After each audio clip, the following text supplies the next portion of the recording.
welcome back to the BAT podcast. I'm Howard Swig, and I'm with a very special guest today, Joey Pomerenke of the Dallas Motor Club. Joey, what's happening? What's going on, Howard? How we doing? Doing well. Really appreciate you taking the time to be with us. I know our listeners are going to really enjoy hearing from you. You've been a community member on BAT for several years now. You've kind of, I would say, quietly now sold almost 200 cars on Bring a Trailer, both personally and through the Dallas Motor Club entity. Tell us a little bit about kind of how you got started on BAT and what you do day to day. Yeah, so I guess like a lot of people, followed BAT before the auction days. Always enjoyed the email that would show up on my inbox, and seeing the interesting posts and finds on there. And then when you guys launched the auction side, I had sold a couple of my cars on there. I had sold a few cars that I just bought that, I wanted to drive for a while, but didn't plan on keeping them. Got to a point where I had a few friends that wanted me to sell cars for them on there. And this was before Dallas Motor Club. This is just on my personal account. And then, I ended up launching Dallas Motor Club, probably it's about 5 years ago now. And really the whole premise of that was to be kind of a marketing arm to help consumers sell their, whether it's classic or specialty vehicle. I guess the rest is history. We've helped sell probably 1,000+ cars. We primarily focus on the auction channel, so whether it's BAT or we did a lot of in-person stuff early on. I can honestly say BAT is our favorite channel. So you'll probably see us selling more and more on BAT. I think that's kind of the backstory there. Just having fun selling cars. No, that's terrific. And you and I have exchanged probably hundreds of emails over the last 5 years, and have never actually spoken before. And here we are, recording our first conversation. So another great reason to do these podcasts. You sell a bunch of interesting stuff. I'm just looking through your user profile. It seems mostly stuff from kind of the 2000s, 90s and 2000s. So mostly later model cars, a lot of Mercedes-Benz, a lot of Aston Martin. Is that kind of the stuff that you are mostly interested in, or how do you pick the stuff you sell, and what are you into personally? Yeah, absolutely. So I think I'm in my late 30s. So, a lot of the cars that I am selling are cars that, when I was younger, just stuff that I wanted to own, right? But clearly couldn't afford a $200,000 car when I was, in my 20s or something. So it gives me an opportunity to now be able to, enjoy these cars and obviously find new homes for them. But more importantly, I think in the car business, when you specialize in, specific makes and models, you get very familiar with them. And so it's, you start to know them really well and know which ones are good, which ones are bad. And, it makes the overall business a lot easier too. So. And are most of these cars that you guys own directly? Are you doing consignment sales, or is it a mix? It's a mix. So when we started, it was very heavy on consignment, and we've really shifted where we're starting to own more. And a lot of it is just because we're realizing consumers, when they come to us, they just want to sell their car. And for us, it's like, all right, cool, we'll buy it. Everyone's happy, and, we'll likely end up making more money on doing it that way either way. So, I would say that we're probably at about 75% cars that we own to about 25% consignment now. Yeah, very good. And you're dialing in from the Dallas-Fort Worth area, but you mentioned to me before we started this that you're actually from a small town in Iowa. Yep. So tell us how you got where you are, and what were you? I think we'd love to hear what were you cruising around in rural Iowa? Was that Ford F-250 pickup trucks, or what was happening in Joey's youth? Yeah, absolutely. So I learned to drive ironically on a Ford Ranger. It was a manual, so I learned to drive a manual out of the gate. But that was pretty common, I think, especially in the you know back in the day, and obviously living in a farm area. Um, but learned to drive on a Ford Ranger. My first car was actually I believe it was a '91, so a Fox body style Mustang. Love that car. The 5.0 V8 is convertible. Um, yeah, super cool car. So those were the cars in high school. But growing up, it was always German cars, German and British cars that I always were kind of keen to. And maybe it was the fact that they just weren't like there was no way you would ever see one anywhere near where I grew up. There was no BMW dealerships, in the middle of nowhere, Iowa. Probably the closest maybe in Chicago in the '80s, '90s. So it was one of those things that I always just you open the magazines and you see them, or you see them on a movie or whatever it was, and I was just drawn to kind of the just the design of them, and to me that was kind of what really got me into the love of cars. I've never really been like an American muscle car guy. It just happened to be, hey, this is a cool looking Mustang. I'll buy it for my first car. Um, so yeah, so that's kind of the backstory on the car side. Yeah, very good. Well, you're from Calumet, Iowa. Shout out to any BAT members that are from that neck of the woods or know where that is. It looks like you're 20 or 30 miles outside of Sioux Falls and Sioux City. That doesn't really strike me as a hotbed for European sports car enthusiasm, but I could be wrong. They're definitely rusted out if there was any there. You know what's the neatest deal, which is obviously a well known thing, is the kind of junkyards in Rapid City, uh, South Dakota. Did you ever take a road trip up there and walk the aisles in Rapid City? I mean, some amazing stuff out there. I can't say I have, but I'm sure there's lots of great stuff up there. I have to say, having done a number of cross country trips through kind of the middle of the country, I've really fallen in love with the kind of Midwest weekend dirt track scene. Oh Uh, yeah. I don't know if it was in Sioux Falls or somewhere else, but I went to a place called the Red River Speedway on a Friday night. Was on a cross country trip. Was in town for the sun went down and walked out of the motel, and sure enough, there was a local dirt track racing going on. Was that kind of part of your experience growing up in Iowa? Yeah. So my dad is really, really big into racing, and so I grew up around that scene. He sponsored a lot of sprint car drivers. There's old like dirt tracks. Every small town in the Midwest, whether it's everything from demolition derby cars to figure eight to whatever it might be. And yeah, it's a lot of fun. I really enjoyed going and watching sprint car races. Those things are wild. Wait, your dad was sponsoring other guys. What about you? Where was the cash for his kid to get behind the wheel? It's funny. We did go kart racing for a short while, um, but never really got into it. I guess I missed out as a child. I should have been asking dad to sponsor me. Very good, very good. And so you've obviously actually uncovered, I think maybe your original BAT user account, which was just you personally, and then starting in the fall of 17, you I guess around that time you started Dallas Motor Club and started selling a higher volume of cars in a more intentional way.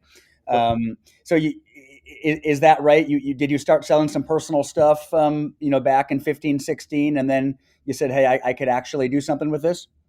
Yeah, exactly. So decided to turn it into an actual business. So went the legal route of selling cars.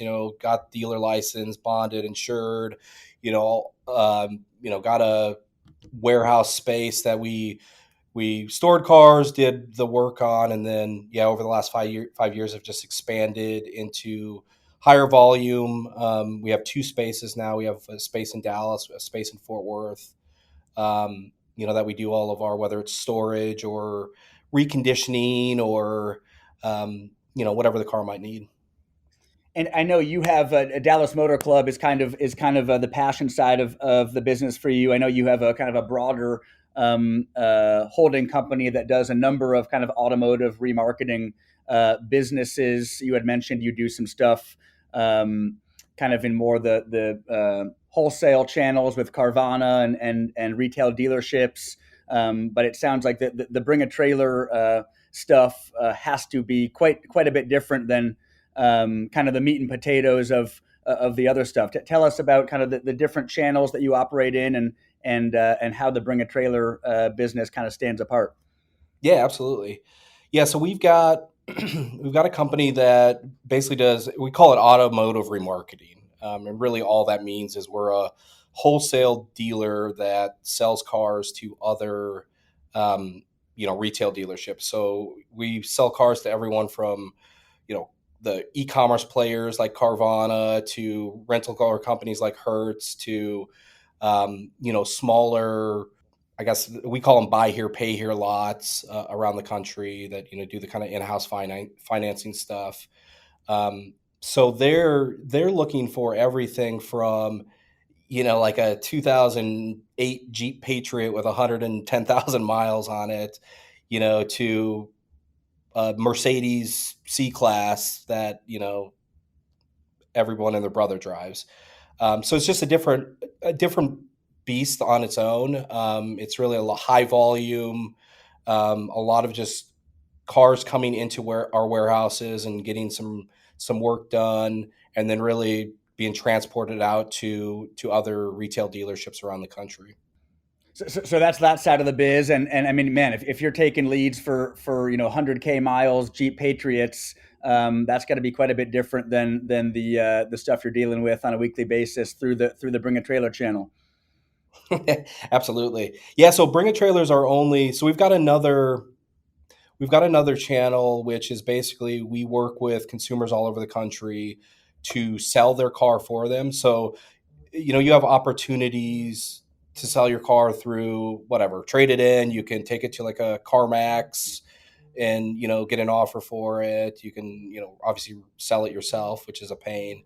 But we basically work with one of the largest digital auction platforms, um, and we work with consumers where if they want to wholesale their car, we basically play that middleman. We send out an inspector directly to their home. It gets loaded into the auction platform, and dealers compete over their car. So it's and the reason why I'm saying this is a lot of people ask, well, how do you find your inventory? We're not like, we don't have buyers sitting in, a Manheim lane somewhere, bidding on the few interesting cars that might go through there. Most of the car leads that we're getting, that we're selling on Bring a Trailer, are from our channels that we're either looking for wholesale leads or buying cars from consumers. And you mentioned that. What is that high volume auction platform where dealers are bidding against each other? Did you mention the name of that? No, so it's called cardo.com. So dough like as in, cash. Um, yeah, so cardo.com, that's the platform there. It's something we actually just recently launched and really excited about actually. I think it's gotten a lot of great feedback so far. Really putting the consumer, one step ahead of the dealer and actually being able to get what their car is worth and not being lowballed with a trade in or, some bad offer that, these dealers turn around and wholesale the car and make 3 grand on or something. Cardo. Okay, I'll have to check that out. Never heard of that before, but I'll take a peek. Um, Currently, you have a couple cars live, but one is a bit far afield from what you typically sell, and I'm wondering if there might be a special connection. It's a 1983 BMW 320 IS. Uh, tell us about that car. Yeah, absolutely. So I've always loved the E21. My cousin She grew up in the Portland area, and when I was a kid, I remember her. She sent me a photo of this, mustard yellow colored, 1979 320i that she had just bought for her first car, and I just fell in love with it. It was so unusual, compared to all of the, Ford trucks and, you know, Chevy Berettas that all the kids were driving around in the Midwest. Um, and it just kind of tugged at my heartstrings, and so I've always been a fan of them. And ironically, I've never been in the market to buy one. And a few years ago, probably 3.5 years ago, I got a phone call from a guy that he had one. I guess it was a relative that passed away, and it had been in storage for a handful of years. And I wasn't really interested in it just because I'm like, these things are kind of a dime a dozen. You can still find them. It's not like it's some, you know, classic that you have to jump at. But he sent me some photos, and I realized it was the factory sport package car, and confirmed it with the window sticker was in the car. So I told him I'd take it, and I threw it threw it in a warehouse of ours underneath a car cover for years, with the idea of I'm going to restore this car, and it's just going to be a fun project. I'm not a I'm not a get my hands dirty and restore cars type of person, and so it kind of just became not a high priority on my list. And I always just thought maybe one day I'll get to it. And during the pandemic, whenever everything was kind of locked down, things slowed on our end, and I had more free time, and so me and my guys just started working on it. It was just kind of a fun, pass the time little project, and then we got busy again. The project stopped, and decided a handful of months ago that I'm going to sell it and find a new home for it. Somebody that's actually going to finish the project and enjoy it, and take it to the next level. Yeah, certainly. So that's a car that'll end a couple days after this podcast airs. I noticed that that's a no reserve auction, and thumbing through your history, it seems like you've really embraced the no reserve format for the majority of the cars that you sell. Yep. How has that gone for you? And is that something that you picked up early on, or how have you felt that's worked out? Yeah. No, I think two reasons why we decided to do no reserve. I think I'm a firm believer, let the market speak of what a car is worth. And I think BAT is the market. I think that you guys have a big enough audience now globally that you know the car is going to sell for what it's worth. Like if it doesn't meet the reserve, that means I priced it wrong. That means I either purchased it wrong. That means I priced it wrong. So I'm not even going to go to that hassle of having to deal with the stress of, is this car going to sell? I'm going to let it sell. If I lose money, I lose money. I'll make it up on the next one. Um, but also, like, it's for us, it's we've gotten really good at judging the market, especially since we only focus on cars that we know really well.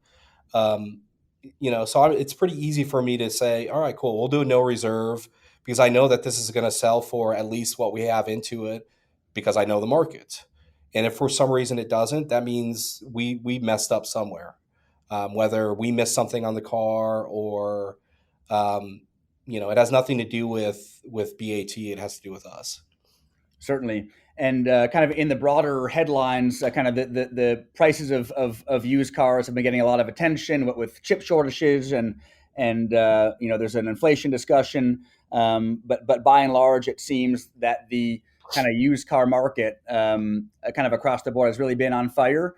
Given your BAT connections and also what you do kind of in the other wholesale channels. Have you found that to be the case? What are you seeing in the markets you operate in today? Yeah, no, I mean, wholesale prices have skyrocketed. Obviously, that's everywhere. Everyone knows that. You've got people. It's crazy how many people, including my wife, actually, we sold her Volvo, but how many people are selling their cars, that say they're leasing them or whatever, and getting out of them at basically what they paid for them, or making money. Um, with the lack of new car inventory, there's a huge demand in used cars, and the simple supply and demand, right? So the prices are obviously going up. I think it affects the type of stuff that sells on Bring a Trailer a little less, but I will say, just in general, the kind of the collector car market, the values I feel like have really skyrocketed in the last couple of years. Um, Also, but most of the time, to me, that's more built around the economy, and I don't. It's not like somebody, used car prices are going up. That doesn't necessarily mean that a 2003 Mercedes SL 55 is going to follow trend. Certainly. And on that note, you do seem to have a very high proportion of your auctions be Mercedes Benz models, specifically kind of in the 90s and early mid 2000s. Is there a special Mercedes connection that you have, or what do you attribute that to? No, I just always liked the history with AMG. One of my first collector cars was a 190e. The 16 valve, the Cosworth. Just always loved that car. Um, I've just always been a big fan of just the German brands in general, and Mercedes has always been at the top of the list with the amazing stuff that they've done on the AMG side, and I think that they make really really good cars. Um, and that's so for me, it's just I sell the stuff that I'd want to buy. Understood. And we had talked about the 320 IS you're selling. Actually, I'm digging through some ancient history on your kind of starter account, and you Mhm. actually sold several years back. You may remember it, a white 83 320i Sport, among some other kind of cool, kind of affordable German classics. Is that it didn't just start this week? You weren't lying. That generation is something that speaks to you. Yeah, absolutely. Yeah, no, I remember that white 320i. I bought it off a guy in Dallas here, and he owned it for ever. I mean, I think he was, I don't even remember, he might have been original owner on it, but that thing had 250,000 miles or something.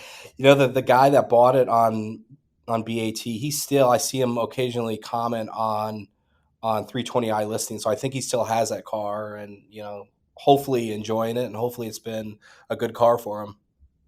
And is that the type of stuff that was hanging up on your wall when you were in high school in Calumet, Iowa, or what was the stuff that you lusted after?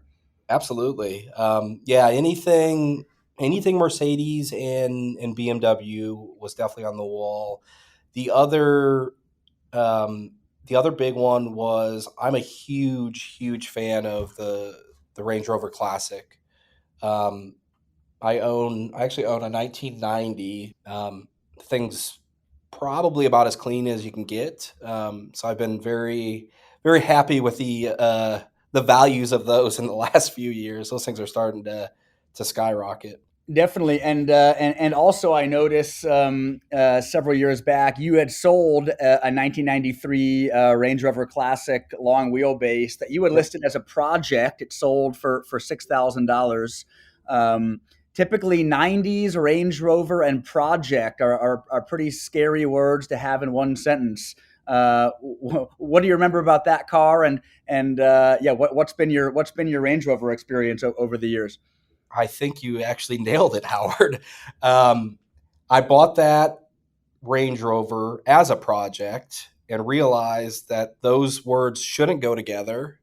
But the guy that bought it, I don't know if he actually ended up moving forward, was the right guy to buy it. It was a very rust free example. And he was planning on completely rebuilding it and putting, I think, an LS motor or some modern motor in it or something. Um, so I think that he was happy with his purchase. But after I bought two project Range Rovers, that was the second one, and I sold it on BAT. I sold the first one to a buddy of mine that owns a Land Rover shop, and I don't know what. I think they ended up actually restoring it. Um, but I decided at that time I was going to find the cleanest example I can find and purchase it. So that is the one I own now. and I ended up finding it was a 1990 with a little under 100,000 miles. Um, it was in the desert in California. I think it was in Palm Springs or something. And had spent his whole life in California. Records from new, just a amazing find. And looking back at what I spent on it, probably a wise choice to find a clean one.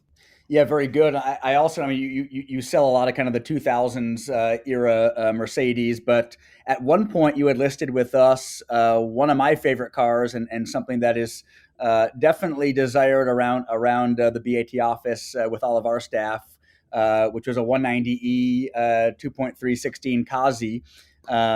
You held on to it at the $20,000 high bid, which looking back was probably a good decision. Um, is that kind of the pinnacle for you in terms of 80s Mercedes, or tell us about that car? Yeah, so that I regret selling it. I miss that car every day. So the sale did end up going through to a local guy. I think it was the high bidder. So the backstory on that car, it had originally sold on Bring a Trailer. Um, a buddy, and it sold to a guy in the DFW area. A buddy of mine knew that the guy had bought it, and like a year later, he was ready to get rid of it. It's a car collector in Fort Worth that bought it. So I called him up and said, "I'll take it," and I paid him. I think I paid him what he had paid on Bring a Trailer for it. And I had that car for a handful of years and just absolutely loved it. It was such a great example. It had a little bit higher mileage, but it was well taken care of. It was super clean. Um, yeah, and then just got to the point, just like the 320i. At one point you have to move on. So sold it. Sold it on Bring a Trailer, but it didn't sell on Bring a Trailer. But the high bidder was a local guy, and he ended up purchasing it. That car had some neat R129 wheels on it. Yeah, Had the W124 400E front caliber and rotor brake upgrade. yeah, Kind of some deep cut Mercedes stuff going on. yeah. It was a great car. And so tell us about, you're in the Dallas Fort Worth area, a ton of BAT community members that are there, and in Texas more broadly. What's the car scene like there, and kind of where can people find you and Dallas Motor Club, and what's all going on this fall? Yeah, absolutely. Um, yes, I mean, obviously the car scene here is great. There's, anything and everything that you could want or ask for here. Um, I'll be honest, I'm not really when it comes to the scene or, the event side, I don't get out to a lot of that stuff, and a lot of that is just my personality. I'm not a huge, you know, I guess extrovert, if you want to call it that. And I'm busy with work. I mean, automotive company that I own, obviously outside of Dallas Motor Club. My background is in technology and startups. And so I still have a couple venture backed companies that, buddies of mine started that I do work with. I very much spend the majority of my time behind a computer. And then any other free time, it's family time. So don't get out to the events much. But, obviously I'm more than willing to meet people in the community and, happy to, help how I can. And obviously dallasmotorclub.com is our website. You can hit me up there and, reach out, introduce yourself, and I'm happy to grab coffee or, do whatever. Well, you got a lot going on. You're working. You don't have time to play maybe as much as you would like. So how many? What's the head count? I mean, you're not doing this all yourself. How many staff do you have working for you? Yeah. So it's kind of funny because we've got a very like 1099 model. And a lot of that is based off, we've just got a lot of great partners that we work with that do, X, Y, or Z. We've got, a couple amazing detailers here in Dallas Fort Worth area that we work with, high end guys that do all of our Bring a Trailer, detail stuff. We work with an amazing photographer. I mean, he's been shooting cars for 30 plus years. So the studio shots you see is, you know, is a studio of his. He's got by Love Field. It's called Love Field Photography, car photography. If you're if you need a car shot in Dallas, I highly recommend using him. He's just an amazing guy. In terms of, we've got a handful of mechanics that do work for us. We've got, a handful of just general help. But I mean, our staff is probably, you know, 10, 12 maybe. So, I mean, it's nothing too crazy. Well, Joey, I really appreciate you taking the time and appreciate you being a member of our community. You've sold, like I said, nearly 200 cars. I don't think we've ever had a single complaint or anything, but a 5-star review from buyers from what you've sold. So keep up the great work. We're lucky to have you, and it was a pleasure to have you on. Yeah. Thanks, Howard. Appreciate it. All right, bye bye, and we'll see everyone next week for another episode.